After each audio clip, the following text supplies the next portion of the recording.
We're in the month of June, and this time of year, when I go on Facebook, I see on these Facebook groups parents who are thinking about homeschooling, and they're asking questions and they're panicking because you could see the fear just dripping off of their posts. And I remember that feeling when I first started homeschooling. That's why when I started homeschooling, I tried to do everything right. It was like check off every box, do everything right. It was all about the curriculum. It was all about state standards, testing, just checking off everybody else's box. It took me several years to realize that I had just fallen into the trap of bringing school at home. The rules that I was following weren't built for my kids. They're impersonal rules. They don't know my children. They don't know my family. They don't know my home. They were built for a system that I decided to walk away from, a system that was built on treating children like numbers, like pieces, like cogs in a machine. And I wasn't interested in that for my family. So if I could go back and restart and do homeschooling all over again, these are the rules that I would break right out of the gates. And I think it's really fair to start off by saying I was not some kind of natural at homeschooling. I wasn't. Growing up in school, I felt stupid all the time. Schools confirmed that I was stupid. My teachers were always trying to rush me through. The expectations were always super low. I barely graduated. And I can go through my whole life and just show you like all the reasons why I thought I was stupid. I didn't have a father. I didn't have a male role model in my life. I didn't know how to be a father. I struggled in my parenting. As a father, it was just so difficult in a woman's world to be operating in that environment. Feeling like all of society kind of thought I was a stupid loser, which just was only part of the confirmation I always felt anyway. It was very difficult. And because of the difficulty of that, because of the lack of confidence that I had, my natural inclination was to just check off boxes. It felt safe to me. It felt comforting to know that I was following the expert's plan for my kids rather than me taking a chance and giving them something different only to find out that I ruined my kids. But here I am. I started homeschooling my kids about 21 years ago. My oldest owns her own marketing agency after years now of helping top-notch real estate agents with their marketing. And then my two in the middle are like doing amazing things in the live theater world. My youngest is the captain of his robotics team. They all have taken on leadership roles. They all don't feel like they need to ask permission for anything. And they just do the things. What they want to do, they go and they do it. And I tell you, that's definitely not because we've been checking off boxes and doing curriculum and following someone else's rules for their life and all that kind of stuff. Now, with all that hindsight, just knowing how my kids turned out, I would love to go back in time and break these rules right out of the gates. So the first rule is basically following curriculum. Look, I get it. Curriculum feels responsible. I know. It feels comfortable. It feels expertly crafted for your kid. It feels like a roadmap to success. What I didn't realize at the time was that textbooks take the most important ideas and events in human history and kind of distill them down into the most lamest, most useless kind of format possible. Oliver DeMille from Leadership Education, which is just an all-time great homeschooling book, he says it this way. He says, great works inspire greatness. Mediocre works inspire mediocre learning. And so that's why one of the keys to successful homeschooling, learning, education is to read great works, read the classics, read great works. Textbooks rarely, if ever, fit that billing. So when I started handing my kids like real books, like great books, man, there's a depth to that arena where you're getting on a particular topic, you're getting so much richness. It's the same thing as when you read a classic book of fictional literature and all that. And, for example, I read Les Miserables, the unabridged version. And then you like go watch the movie. It's incredible how distilled it becomes. And so much of the depth and the richness of the book is gone it has to be out of necessity, right? And it's the same kind of thing that happens in a textbook. Another thing that happens with a textbook is that you're getting what the people who crafted the textbook, they're presenting to you that we've taken from all these books out there, and we've taken all that and narrowed it down into this one thing, and this is the only stuff that matters. But that's not really true. And what's really great is when you can read, let's say, one subject, right? Philosophy. And you can read different books from different thinkers, and they all don't even agree necessarily, right? And you take that kind of stuff and you read all the depth of that book, and you compare that against other books, and there's something that happens in there. Your ability to think critically and to reason, to challenge social norms and assumptions that people have about things, that ability becomes heightened as you're able to start to make those types of comparisons and draw your own conclusions from these great works. But if you just read a textbook and it's all the most distilled, boring stuff, you're not just losing the richness of the argument, you're losing the richness of the experience of making those comparisons.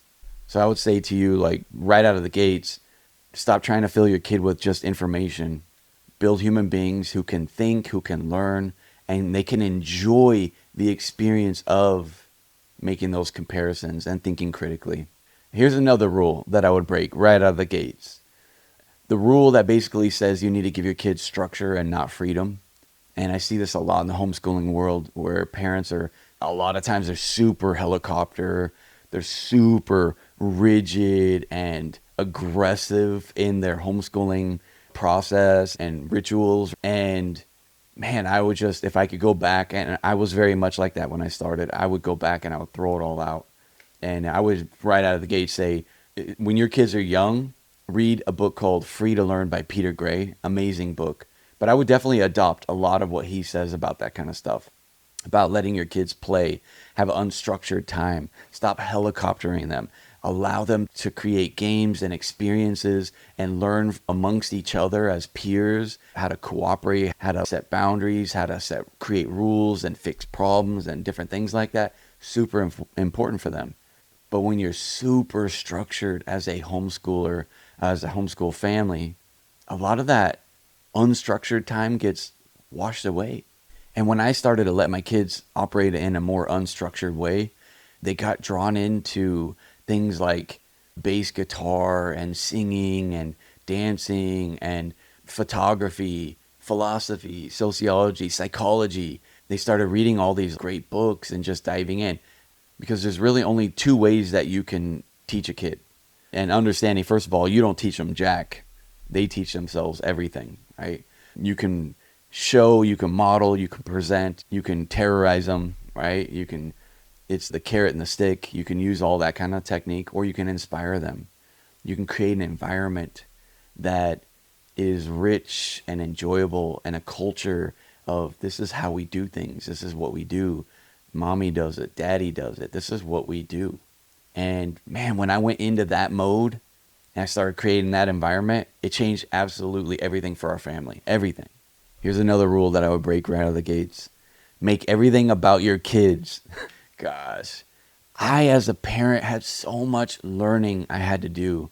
I had so much growing I needed to do as a man, as a husband, as a father, as a role model for my kids, trying to model how to learn, how to grow, how to be something, how to do something, how to figure out what I am, who I am, what I love. There was so much I needed to do, but I was so wrapped up in my family, my wife and my kids, and just thinking of them on everything. I got lost in the shuffle. I didn't even know who I was. Your kids need to see you rise up. And a lot of times that can feel really selfish. It can feel like you're sabotaging their future, but it's not true. You lead by example. As you move forward and you start to take on things in your life and develop yourself, your kids are watching. We always talk about the do as I say, not as I do thing. No, flip it. Let me show you what to do. Let me model it for you. Let me become that thing. Whatever you want for your kids, be it, do it, show them it. Rule number 4 is very similar to rule number 3. Rule number 4 is very similar to rule number 3. Your job is to teach your kids. Right? And so, yeah, in a sense. But I think we try to take the government school system model and we bring it home. And parents are sitting there, their kids sit next to them, and they're just sitting there teaching. Or I see chalkboards. I see all these elaborate school-like setups in their home, and they're so caught up in all of the other tools and all that stuff because they think their job is to teach. But again, your job is to model. It's to inspire. It's to create a culture, create an environment. And they learn through that. Think about it, how kids learn language, right? Just by being in an environment, they learn language. Like Spanish immersion classes where a kid just is in an environment where they speak Spanish and the kid learns Spanish. Speak a love of reading. Speak, I'm on a journey. I want to become something. I want this type of life. I want to grow spiritually. I want to grow emotionally. I want to grow as a parent. I want to grow as a friend. Speak those things. Create the environment. Your kids will see it. They will follow. I know it takes a lot of faith, but if I could go back, it's exactly the way I would approach it from the get-go, because I've seen it in my own life. So here they are again, 4 of them, 4 rules. Stop following the curriculum and build a human who can learn anything. Stop requiring, start inspiring. Give your kids real freedom and watch what emerges from that. Number 3, just like on the airplane where you got to put the mask on yourself first before you take care of others, same thing in your homeschool. Same thing, take care of you, make sure you're good, and watch everything flow from there. Number 4, you ain't teaching, you're modeling. Create an environment, create a culture. Watch your kids grow. Look, I didn't have a mentor for so much of my time as a homeschooling parent. I didn't have a male role model to show me how to be a father. I didn't have really any man even to look at as to how to homeschool. What I had was, eventually I did end up having some mentors, and I had books, and I had the will, the grit to figure it out. And if you're a homeschooling father and you're trying to figure this thing out, and you feel lost and you feel overwhelmed and you feel like you don't have a place and you feel like you don't have a community, well, in the description below, there is a community that I'm building for homeschooling fathers. So come join us. I'll be in there. I'll be there to answer your questions. And we're going to do some really cool stuff in there. And we'd love to see you in there. So it's free. Come join us. You have a wonderful day.